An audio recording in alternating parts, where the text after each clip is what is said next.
upon a gallows erected on the crossroads in front of you, Robert Emmet, one of the leaders of the United Irishmen, was executed. This is the head of the traitor Robert Emmet, declared the hangman, and is told that his blood sleeped into the gutter and ran down Dirty Lane and was lapped up by the dogs.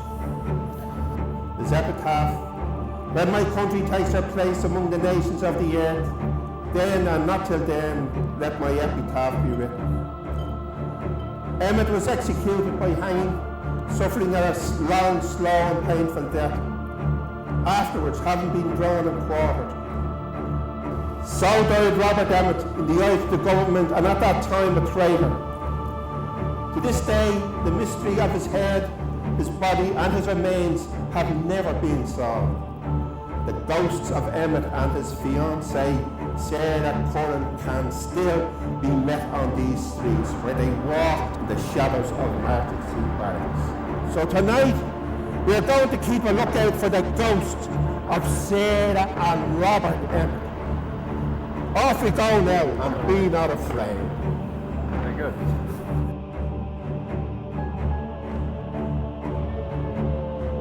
It was known as hell back a few hundred years ago, and we'll be hearing more of why soon. It is real. The real hell of all hells was the Black Dog prison, here at the Corn Market, a prison where there was no evidence of any law whatsoever, and was considered a disgrace to civilization.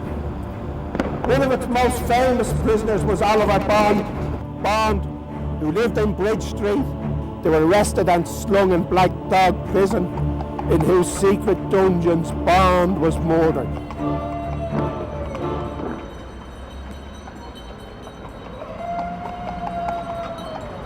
There he is there!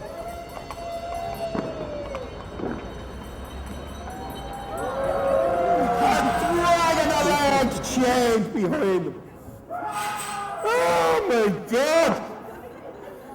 This street has seen many strange and frightening things in the hundreds of years before, during and since the time of the place is full of ghosts. There are more ghosts on these few streets than anywhere else in the country. So let's go off on our ghost road, careful.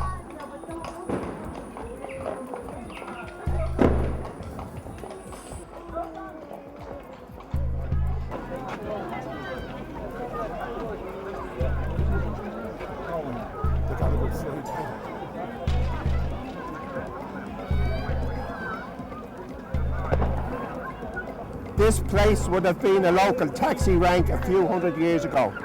It's here the headless coachman first appeared in the early 19th century, but that was only a scam by the Jervies so that nobody would check on them, or was it?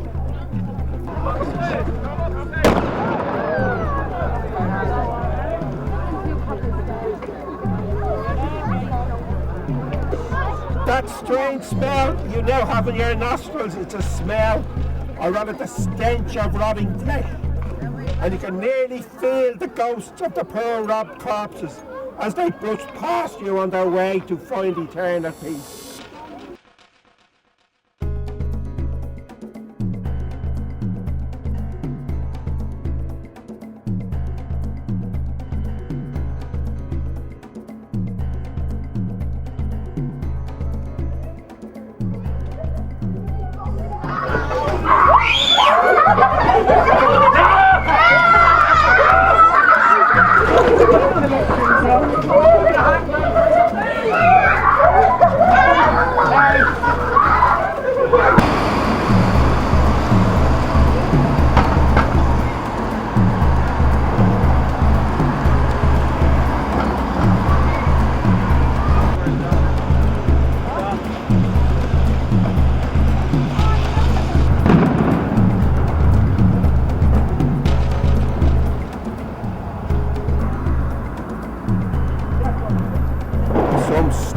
Circumstance. I met a woman just recently who lived in this very house back in 1947. She'd heard that a woman was murdered here years and years ago, and been found in a rocking chair. Every night when the lights went out, you'd hear the chair rocking back and forth, singing out its creaking lament. I'm here. Babies who couldn't be nourished or fended for in the home were left here at these gates, where they were to be picked up afterwards and put into foundling homes. Okay, folks, for a long period of time a feud existed between the Liberty Boys, a gang of weavers from the Tenters, and the Ormond Boys, a gang of butchers from Ormond Market. Both gangs were noted for their love of fighting. Butchers armed with knives and cleavers battled in the streets for days, at times creating terrible havoc. On this stronghold of St. Alban's Arch, the Liberty Boys frequently made attacks and battles raged, backwards and forwards, often for days. Stories of the Liberty Boys and the Ormond Boys defeating their enemies and hanging them from these walls are rife. By the end, the quays and the bridges all around here were strewn with maimed and the mangled of the slain. The Ormond Boys followed up their knife stabs, rushed into the market stalls and slaughterhouses, captured the butchers, hooked them up by their chins in place of their meat, and then left the unfortunate men wriggling alone in their glory.